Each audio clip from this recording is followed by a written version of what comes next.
travaillez pour vivre, ne vivez pas pour travailler. Souvent, nous disons qu'il faut trouver un travail que l'on aime vraiment, car c'est l'unique manière de ne pas travailler un jour de notre vie. Nous savons que ce n'est pas une chose facile car, pour pouvoir vivre, de nombreuses personnes sont obligées de mener à bien un développement professionnel qui ne s'ajuste pas toujours à leur goût, voire à leurs valeurs. Pourtant, ce n'est pas une fatalité. Si nous passons une grande partie de nos journées dans un environnement qui nous est hostile et qui vulnérabilise nos principes, tôt ou tard, cela va affecter notre santé, tant émotionnelle que physique. La vie est trop courte pour se tromper de travail. Pour cela, dans la mesure du possible, nous devons trouver une activité qui coïncide plus ou moins avec nos talents et, surtout, qui nous donne la satisfaction de nous sentir utiles quand nous la réalisons. Nous vous invitons, dans la suite de cet article, à réfléchir sur ce sujet. Un temps pour travailler et un temps pour vivre. Si vous connaissez l'organisation de travail des 3-8, vous savez déjà que l'idéal est d'avoir 8 heures pour travailler, 8 heures pour des loisirs et 8 heures pour dormir. Mais cette proportion n'est que trop rarement atteinte. Les heures supplémentaires, le temps que nous perdons dans les déplacements et les journées morcelées nous font souvent perdre des heures précieuses. Les experts en psychologie du travail distinguent 3 types de profils au moment d'analyser l'environnement de travail et les contextes complexes qu'il peut entraîner. Nous vous les révélons dans la suite de cet article. 1.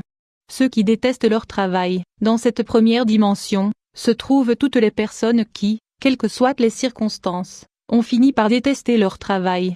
Cela peut se produire lorsque des facteurs comme une direction qui ne valorise pas les travailleurs et qui les exploite, un environnement bien trop compétitif ou des pressions de collègues sont présents. Ces personnes vont au travail avec une boule au ventre et sont très stressées. Prévenir le stress de ceux qui se contentent de ce qu'ils ont. Dans cette partie se trouve, sans aucun doute, la majorité de la population. Travailler est, au bout du compte, une nécessité et une obligation. Pour autant, les personnes qui se trouvent dans cette situation le font de leur mieux. Cependant, elles sombrent dans une sorte de résignation dans laquelle elles ne cessent pas de rêver à une vie meilleure. Sans qu'elles ne soient touchées par un mal-être prenant et quasi destructeur, comme dans le cas précédent, elles perdent leur énergie vitale à cause de la routine et d'un manque de motivation. Elles sombrent peu à peu dans l'apathie et dans une routine asphyxiante dans laquelle peuvent apparaître le stress et l'anxiété, car elles ne ressentent pas de satisfaction personnelle. Elles sont victimes d'une dissonance interne. Le travail est le fil rouge de notre vie, mais ne peut pas nous définir ou être la seule chose qui nous rend fiers de nous et orgueilleux. Même s'il existe de nombreuses différences interpersonnelles, la plupart des gens peuvent souffrir de dépression à cause des schémas que nous venons d'évoquer. 3. Ceux qui aiment ce qu'ils font. Dans ce groupe, on retrouve ceux qui ont trouvé un but à leur vie, qui les définit et qui les identifie. Pour eux, travailler n'est pas une obligation, mais le sens de leur vie. Avec leur travail, elles ne promeuvent pas simplement leur propre satisfaction, mais elles améliorent également la qualité de vie des autres. Les personnes qui travaillent dans ce qu'elles aiment et qui ont eu la chance de trouver un contexte qui valorise leurs capacités, travaillent par vocation. Le mot vocation vient du latin et signifie un appel qui vient de notre intérieur pour mettre notre voix en action. Cette dimension est une chose que nous devrions tous découvrir dans notre existence.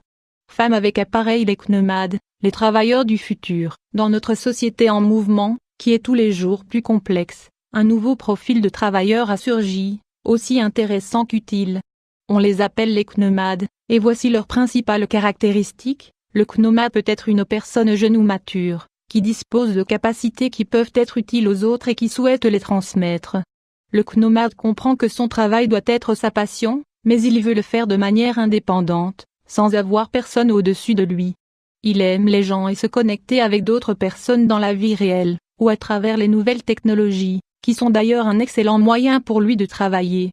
Le nomade valorise sa liberté, transforme l'information en connaissances utiles et est très flexible. Il apprend continuellement, il n'a pas peur de l'échec, car il le considère comme un excellent moyen d'apprentissage. Femme de dos, l'important est de ne jamais désespérer et de rechercher des nouvelles possibilités de travail, si l'emploi que vous occupez actuellement ne vous satisfait pas. Travaillez pour être heureux.